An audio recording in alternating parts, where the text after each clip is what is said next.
Bon matin! C'est le bordel, je suis dans la maison. Bon lundi matin, bon début de vlog. On reprend une nouvelle semaine. Puis là, on va être vraiment plus dans le gros des travaux. Fait que mon allure risque d'être assez... pas glamour. J'avais juste débrayé, mais c'est très, très québécois comme terme. Donc, voilà. Là, j'attends... Il est 8h30. Ben, en fait, il est rendu 8h40. J'attends le gars pour la prise de mesure, donc pour notre cuisine qui est juste là. Fait que c'est ça. Je pense que je vous ai montré un petit peu à la fin du dernier vlog de quoi ça avait l'air, mais c'est vraiment un bordel, là. Parce que les armoires, dans le fond, on essaye de les vendre. C'est les anciennes armoires, sont quand même en très bon état et tout ça. C'est juste que ça ne convenait pas pour le style que nous, on veut avoir. Mais c'est ça.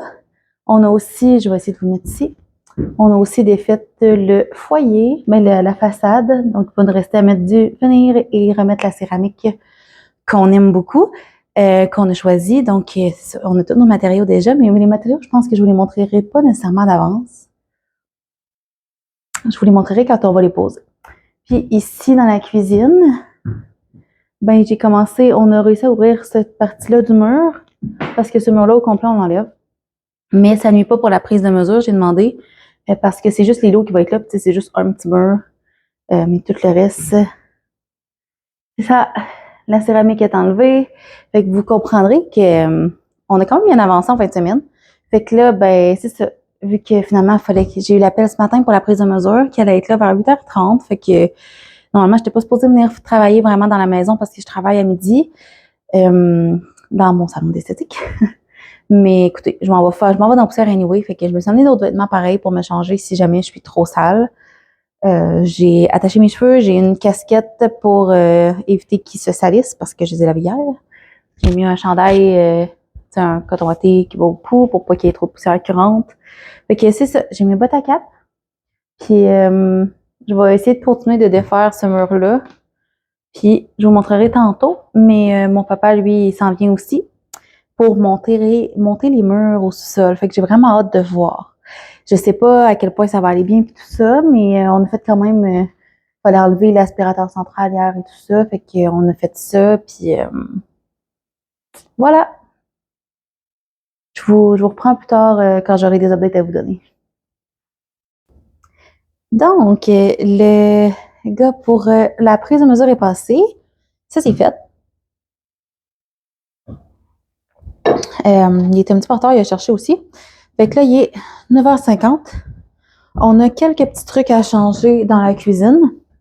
Il y a la prise ici qu'on savait déjà qu'il fallait changer de place parce que notre micro-ondes ne sera plus au même endroit, donc il va aller là. Toutes les fils d'éclairage, il faut les changer. Mais là, il va falloir attendre l'électricien. Puis le plan. L'électricien, ça va être une de mes amies, probablement, là, qui va venir nous aider. Fait que on a comme une couple d'affaires comme ça à changer. Ce fil-là, on sait pas trop, il servait à quoi. Attendez-moi. Donc, ce que je disais, c'est qu'il faut changer toutes les prises de lumière pour mettre du bas voltage, que je sais pas trop. En fait, je pense que je t'ai rendu. Oui? Ouais. Il y a ce fil-là qu'on n'a aucune idée. Il sert à quoi? Je me souviens plus.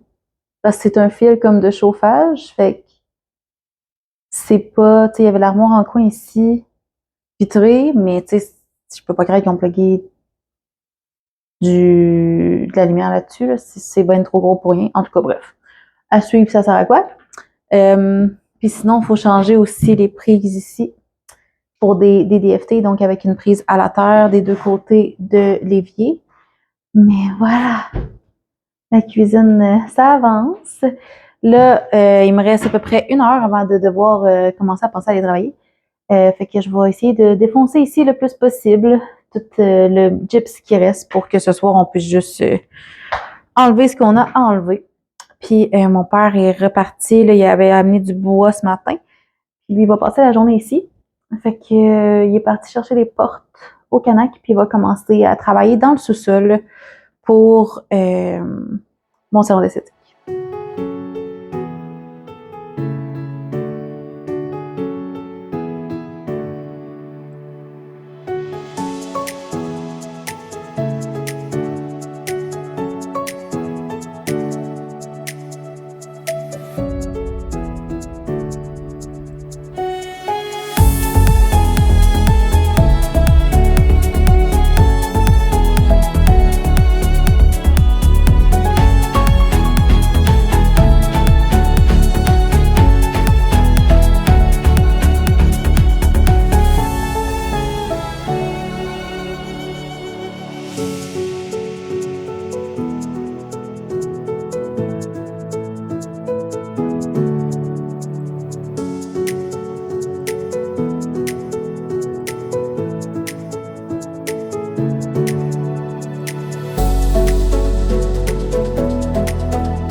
On est dimanche soir. Il est quand même tard, là. Mais je vous fais une petite update parce que, ben, c'est ça. Le vlog va finir aujourd'hui. Et on s'arrive.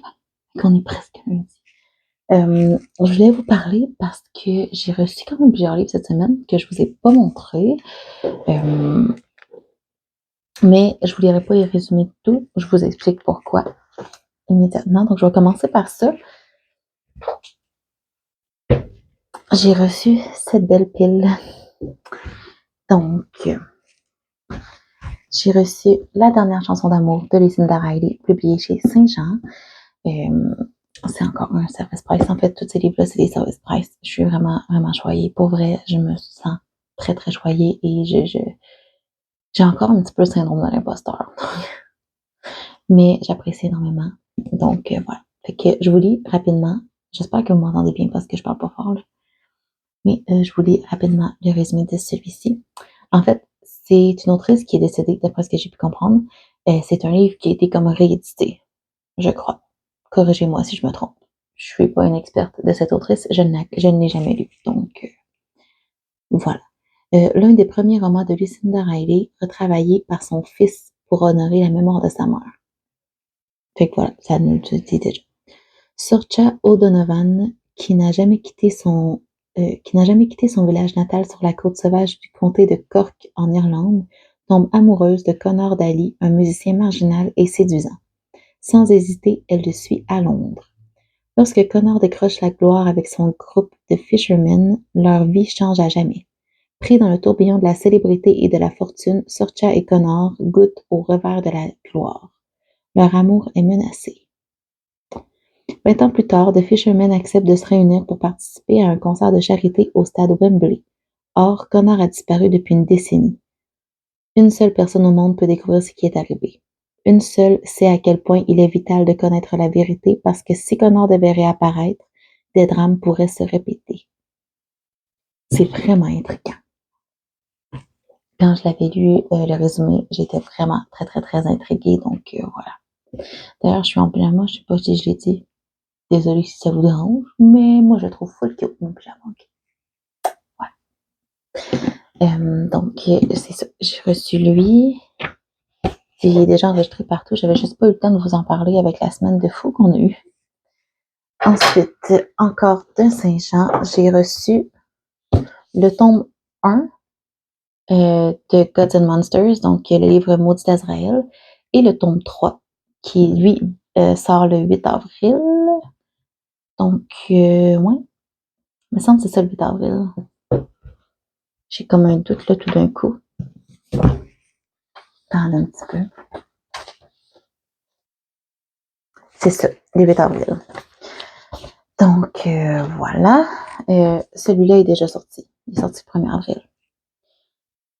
Je vous explique rapidement. Je n'étais pas supposée recevoir le tome 1 de cette série-là. J'étais supposée recevoir le tome 1 de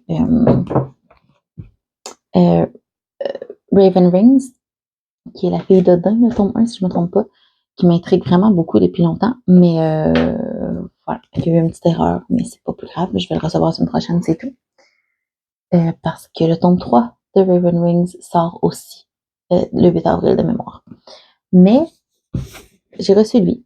Et moi, je ne l'avais pas encore parce qu'en fait, c'est mon amie Tania qui me l'avait prêté pour que je le lise. Parce que si vous allez sur Instagram, j'ai déjà fait un avis sur ce tome 1. Et j'ai adoré. Et je me suis procuré le deuxième, mais j'ai aussi fait un avis. Et j'ai une Mina. Oui. Donc, c'était sûr que je voulais le troisième. Et là, ben, j'ai le premier que je n'avais pas encore. Puis, on peut-tu parler des jaspages?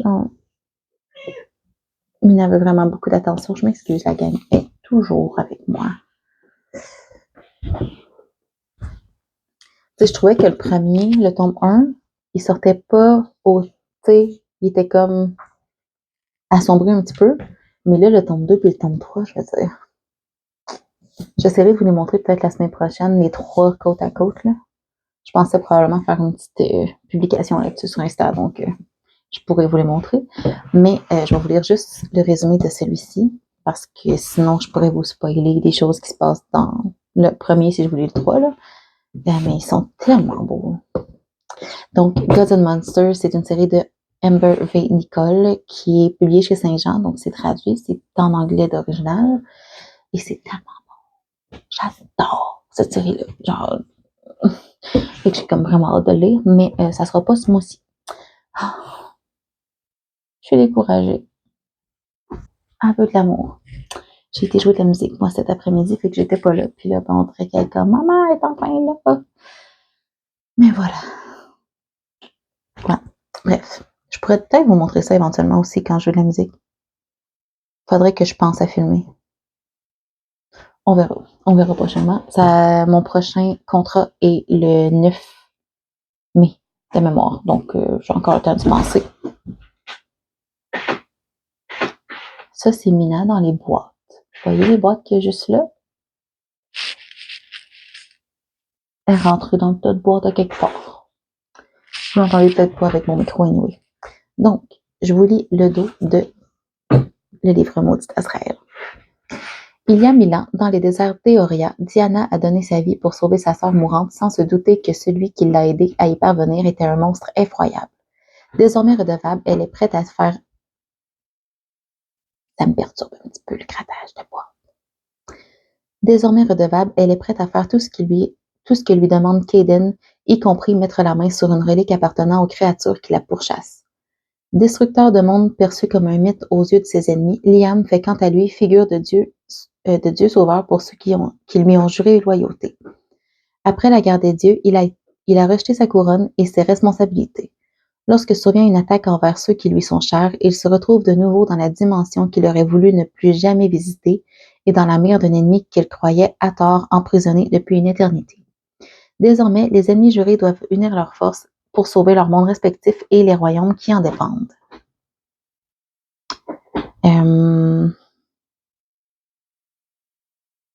C'est ça. C'est fantasy, romantasy, mais dark. Pas de la dire, je pourrais te dire que c'est de la dark romance. Ouais, je pense que oui, un petit peu. Genre, pas une dark romance super intense, mais c'est un petit peu dark romance. C'est quand même spicy, mais pas trop non plus, parce que si vous me connaissez, vous savez que je ne traite pas tant sur tout ce qui est spicy juste pour être spicy. Ça me dérange pas, mais il faut que ça ait un lien à l'histoire, il faut que ça apporte quelque chose, mais il y a définitivement une tension dans ce livre-là. Enemies to Lovers. Bref, je pense que vous comprenez à comprendre que c'est un peu mon genre de livre, là, les Enemies to Lovers et tout ça. Slow burn. Voilà. Je vous en dirai pas trop, mais moi, personnellement, j'ai adoré. Le monde est pas trop intense. Oui, c'est un monde quand même complexe. Ça reste qu'on est dans du fantasy. Donc, tout ce qui est fantasy, c'est plus complexe comme monde. Mais je l'ai quand même trouvé pas si pire à lire. C'est sûr que si c'est votre premier fantasy, ça se peut que vous trouviez le monde un petit peu complexe. Mais pour vrai, tous les gens que je connais qui l'ont lu, qui ont trouvé le world building un petit peu plus intense, puis qui ont poussé pour aller plus loin, ont adoré leur lecture. Fait que je ne peux que vous le recommander. Bref, c'est rare que dans les réceptions, je vous fais une petite review, mais voilà. Et j'ai vraiment hâte de lire le 3. Et la dernière réception, c'est Je dormais de Valérie Perronnet, qui est plutôt petit. Et j'avais lu La Maison poussière de Valérie Perronnet, de Flammarion, encore une fois. Et j'avais vraiment bien aimé. C'est un autre style d'écriture, c'est vraiment différent. Je ne sais pas si celui-ci va être comme ça, mais dans La Maison poussière, on parle, c'est une maison on en fait un chapitre que c'est la maison qui raconte une histoire, un chapitre que c'est la nouvelle propriétaire. Bref, ils s'alternent puis ils se parlent entre eux autres, si on peut. En tout cas, c'est vraiment le fun. Puis c'était vraiment beau, c'était profond, c'était assez, ben, pas poétique, là. Je veux pas dire que la plume est poétique, mais c'était beau à voir. Puis c'est le fun d'imaginer une maison qui aurait des sentiments puis qui essaierait de te passer un message à travers ces craquements puis ces choses-là. En tout cas, j'avais vraiment trouvé ça intéressant comme concept. Bref, je vous lis le résumé de celui-ci. Combien de fois un cœur peut-il se briser et se réparer avant de s'arrêter vraiment?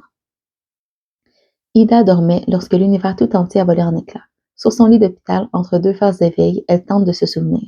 La déflagration, le ciel soudainement apparu au-dessus de son corps, l'odeur de poussière incrustée dans son nez, les voix qui s'élèvent autour d'elle, le contour des silhouettes.